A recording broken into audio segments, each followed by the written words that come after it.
För människor som ej är bekanta med tidlös utbildning och vill ha en snabb introduktion av det väsentliga tänkte jag i denna video sammanfatta det viktigaste och hur sakerna i den hänger ihop. Det inledande argumentet är att frågor om saker som livskvalitet, utveckling, hälsa, framgång, etik och så vidare inte har någon mening utan en standard eller måttstock att förhålla sig till, likt en kompass.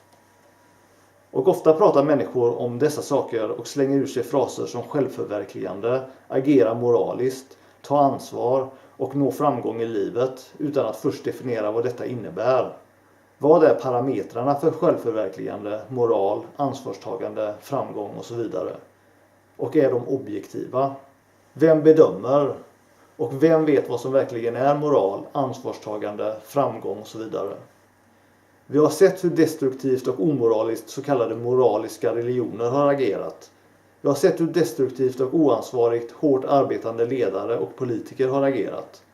Lata människor har åtminstone dygden att inte göra något istället för att riskera oavsiktlig destruktivitet. Liknande saker kan sägas om människor med så kallad framgång, vilket oftast är en inbildning. Vi underskattar ofta hur rika våra egna liv egentligen varit och kunde ha varit om vi inte jagade fåfänglig framgång för att se bra ut inför andra. Vi kunde varit mer moraliska om vi inte försökt påtvinga moral. Mer ansvarstagande om vi inte försökte styra, ställa eller blanda oss i naturlig utveckling och så vidare. Så förslaget är en ny standard, en objektiv och förnuftig måttstock att orientera oss kring, som jag kallar för en visdoms- eller utvärderingskompass. Detta är kärnan i tidlös utbildning och varför den även kan kallas väsentlig utbildning. När det kommer till att nå en högre opartisk logik eller förnuftigt riktad kompass måste vi medge att kunskap är väsentligt och att kunskap bör vara verklighetsförankrad, det vill säga vara sann.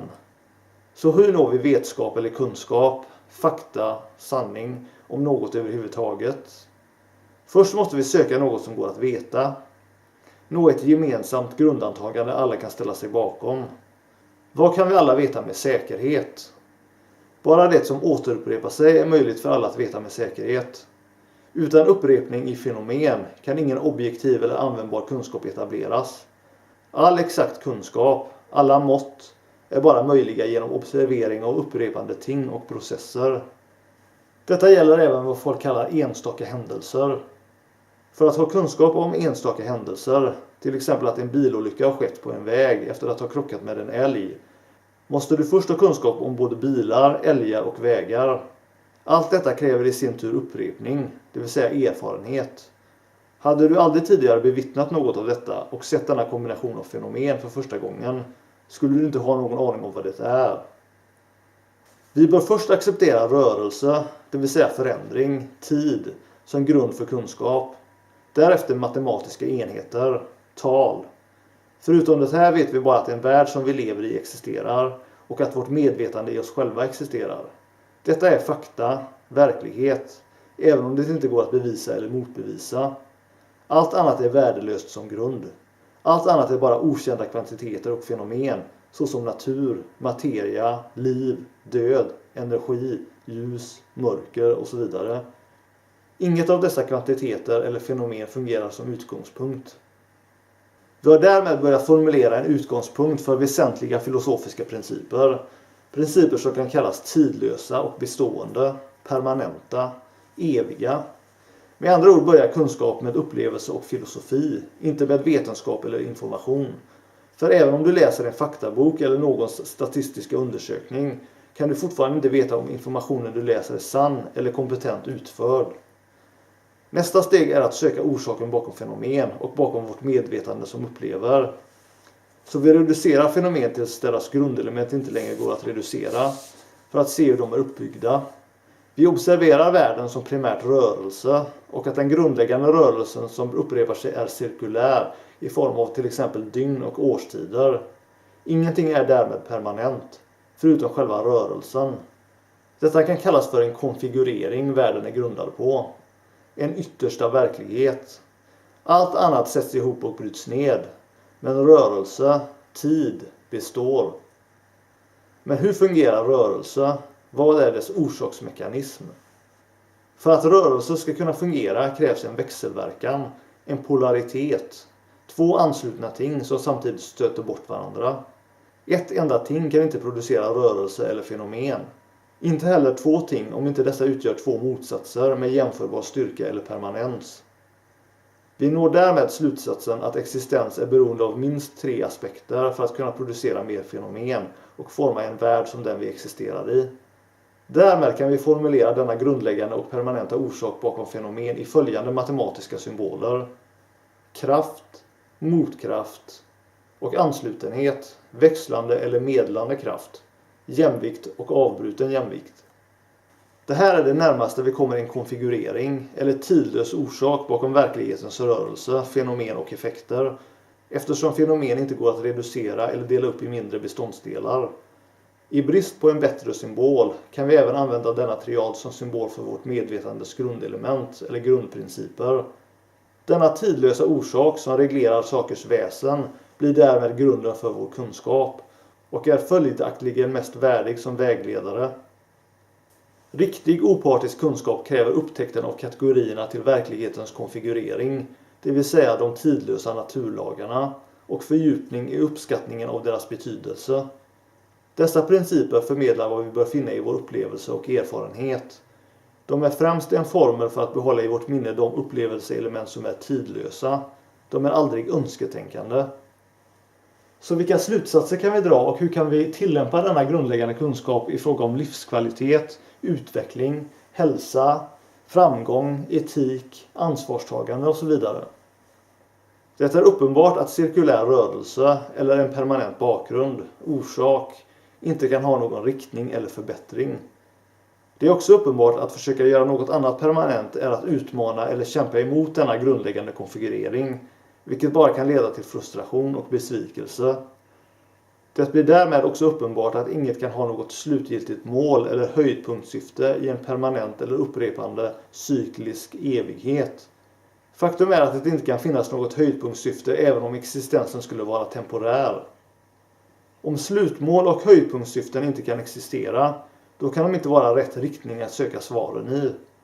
Om vi söker ett permanent tillstånd, är det då inte mest förnuftigt och realistiskt att finna ett redan existerande permanent tillstånd, oupphörlig förändring som ger oss upplevelser och överraskningar och förhindrar oss från att bli uttråkade? Den enda förnuftiga riktningen i fråga om utveckling blir då inte ett slutmål, men ett mål av närvaro, av att uppskatta och leva i ögonblicket. Detta innebär inte ett upphörande av planering eller trivialiserande av framtiden. Men planering bör stödja fortsatt närvaro och uppskattning av varje kommande ögonblick med mottaglighet, öppenhet och intresse. Ju högre livsform, desto mindre återupprepning och mer variation är dessutom nödvändigt för hälsa och tillfredsställelse. I fråga om syfte söker vi då inte längre efter det i framtiden i form av ideal att uppnå, men söker istället efter syften i vad vi är just nu, det vill säga att vara och att manifestera det vi är. Istället för att fråga oss om vi har ett syfte att åstadkomma i framtiden, bör vi fråga om vi, med den natur vi fått, tjänar en funktion i en värld av anslutna processer. En funktion likt hur olika mikroorganismer stöder högre arter och hur arter stöder ett större ekosystem och så vidare. Vår värdering blir därmed den kunskap om verkligheten vi etablerat. Riktning blir ögonblicket. Och förbättring, utveckling, blir synkronisering eller medflöde med verklighetens konfigurering eller tidlösa orsak, vilken är bortom tid och polariteter, bortom motsatser. Livskvalitet, hälsa, framgång, etik, ansvarstagande och så vidare är även det anslutet med det här. Det vill säga med närvaro, med rätt kunskap, med naturlig funktion och så vidare. Till exempel måste ansvarstagande främst ha att göra med undervisning om detta. Vad som är att betrakta som fel värdering är därmed kunskap som inbillar oss om att vi måste eller bör uppnå mål eller permanenthet i framtiden, vilket är fel, orealistisk och meningslös, fåfänglig riktning och leder till försämring i och med ett kämpande emot verkligheten. Det som ökar inbildningar och motsatstänkande och får oss att sträva i en omöjlig riktning, vilket både slösar våra energier och distraherar oss från både närvaro och vad vi redan är därmed motsatsen till utveckling eller förbättring. Så vi har nått slutsatsen att den mest logiska riktningen är att manifestera eller vara det vi redan är. fullfölja vår funktion i relation till vår naturliga omgivning, vilket bör leda till en djupare tillfredsställelse med en riktig känsla av frihet och mening.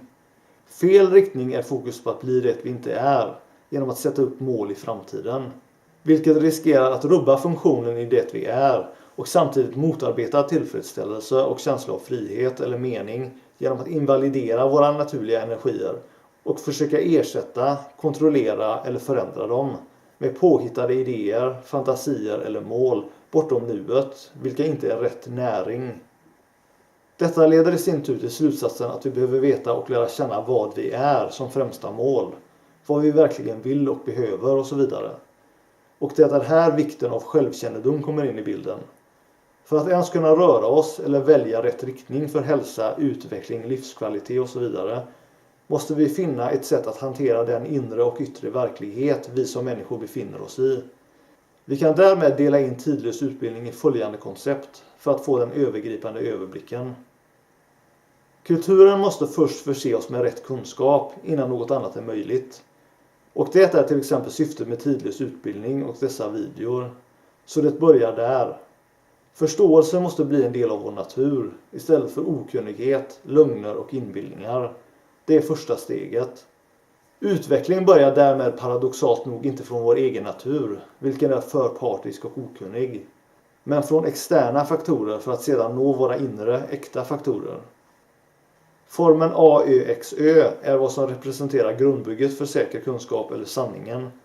A och Ö står för verkligheten om kontraster och X står för relationen mellan dem och rörelsen av dem. Det andra Öet är vad som gör det möjligt att expandera detta verktyg och även förklara världens mångfald. Så verktyget AÖXÖ står för kunskap om yttersta verklighetens principer, medan resten av systemet är mer centrerad kring psykologi och självkunskap. AÖXÖ är anslutet främst med allkunskap, analogisk metod, tidlös nucentrering, organiseringstal och att motarbeta vad jag kallar evighetsblindhet, vilket är bedrägliga idéer om höjdpunktsyften i evigheten. Frilösa människan är ansluten med orsaksmässig kausalitet, vilket även AÖXÖ representerar. Grunden för självkännedom bör byggas kring det faktum att omständigheter primärt styrt våra val. Människor har inte så mycket frihet som vi tenderar att tillskriva dem. Konceptet frilösa människan genomsyrar alla aspekter av självkunskap och bör etableras så tidigt som möjligt. Maskerade människan är ansluten med kulturellt förvärv, fostran och kulturell hypnos. Likt frilösa människan är det här en aspekt av det faktum att vi inte existerar separat från andra eller vår omgivning. Varje människa kommer och måste oundvikligen att börja imitera omgivningen för att kunna kommunicera och överleva i miljön. Detta sker med eller utan medveten fostran från omgivningen. Förvärv, det vill säga kultur, kunskap, kan därmed inte separeras från vår natur. Det är även här egoismen främst har sin boning, då överjaget ansluter sig till rådande värderingar och snarare kväver den egna naturen än hävdar den. Maskerade människan innehåller mycket falskt skräp vi måste rena oss från. Vissa saker vi tagit till oss från kulturen kan dock vara bra och användbart. Till exempel ge oss ett gemensamt språk och göra att vi kan kommunicera mer effektivt. Biologiska människan är vår fysiska kropp med dess organ och funktioner och är ansluten med fysisk hälsa. Kunskap om den här aspekten av oss själva är viktigt för att upprätthålla fysisk hälsa genom att äta förnuftigt, inte stressa, veta hur mycket sol vi tål, vilka sjukdomar vi kan skydda oss mot och så vidare. Det här är en viktig del i självkunskap, men det är även den del som redan uppmärksammas mest i vår kultur. Det finns redan massor av information och rådgivning kring hur vi bäst håller våra kroppar hälsosamma. Så därför prioriterar jag det inte i tidlös utbildning. Naturliga människan är våra individuella energimönster och preferenser, instinkter. Den här aspekten av självkännedom är ansluten med individens syfte och funktion, samt koncept som energiutbyte, ömsesidigt upprätthållande och så vidare, som stödjer känsla av mening och tillfredsställelse. Det är den här delen av oss själva som behöver uppmärksamhet och självuttryck för att uppleva känslan av frihet och substans. Verktyg som tillhör naturliga människan är partiskhetspsykologin, där vissa särdrag av människor kan kategoriseras och analyseras, så kallade människotyper. En hel del nya begrepp används här, men bör inte ta allt för lång tid att lära sig, och de är högst användbara för att ge ord till karaktärsfenomen det ofta inte finns bra ord för.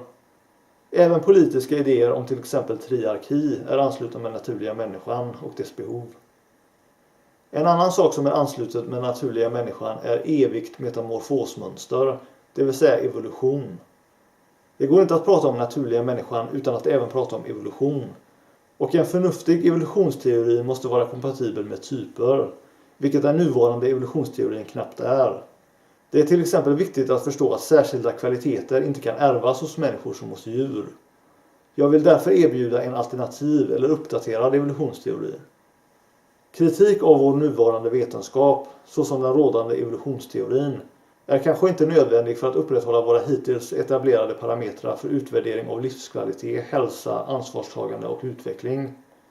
Men om våra nuvarande teorier har brister kan det inte skada att etablera en mer förnuftig eller sannolik teori, om än så bara som en platshållare.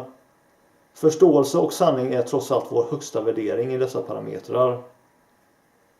Temporära människan kan hänvisa till alla övriga aspekter av oss själva förutom tidlösa människan.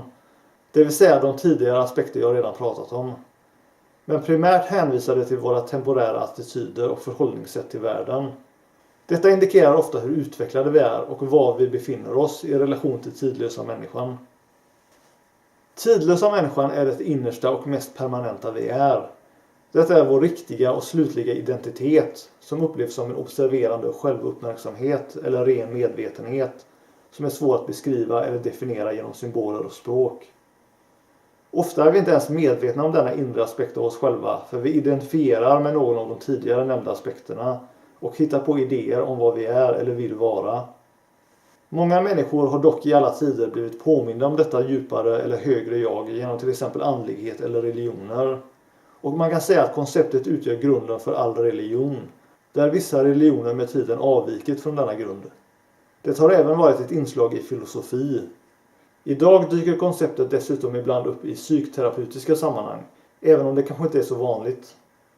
Carl Jung försökte representera det genom idén om det kollektiva omedvetna, men det är svårt att avgöra om han verkligen begrep sina inspirationskällor. Tidlösa människan är tätt ansluten med utvärderingskompassen. Eftersom den utgör en andlig dimension är den även relaterad med diskussioner kring saker som reinkarnation, metansomatos, högre energistrukturer, mörk kvanta och regioner och komplexa tal bortom vår observerbara fysikaliska rumtidvärld.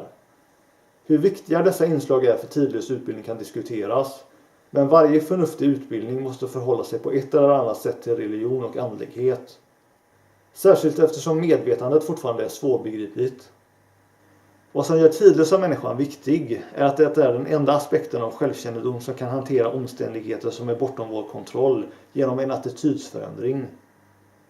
Vi skulle kunna säga att tidlösa människan, eller det inre vittnet, är den enda aspekt av oss själva som kan agera fritt genom val av attityd och avsikt. Och eftersom moral är beroende av frihet och fri vilja kan bara tidlösa människan agera moraliskt, samt definiera vad som är moraliskt, nämligen en skiftning i attityd och ökande av förståelse om verkligheten. Så det är koncepten i tidlös utbildning i stora drag. För mer ingående information kring det ni vill veta, se övriga videor eller artiklar på bloggen om det specifika ämnet.